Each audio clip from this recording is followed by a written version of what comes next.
In today's video, I'm going to teach you how to disconnect Patreon from Discord. If you no longer want your Patreon account linked to Discord, the good news is that the process is very quick and only takes a few moments.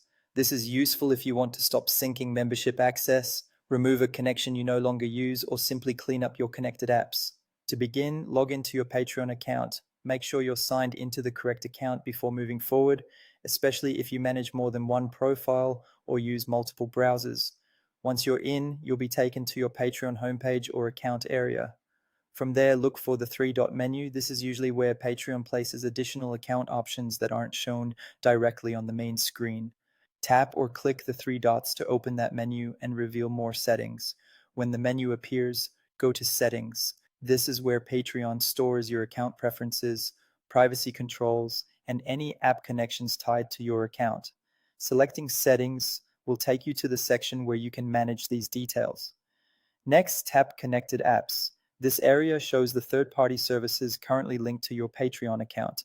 If you've connected external platforms before, such as Discord, they'll appear in this list. This section is important because it gives you direct control over which services can still interact with Patreon. Once you're on the Connected Apps page, locate Discord in your list of integrations. Take a quick moment to confirm that you're selecting the right app. When you find it, click the disconnect button next to Discord. After you do that, Patreon will remove the connection between the two services. In most cases, the change happens right away.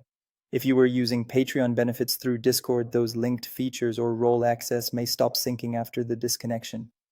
If you don't notice the update immediately, try refreshing the page or checking back after a short wait, and that's it.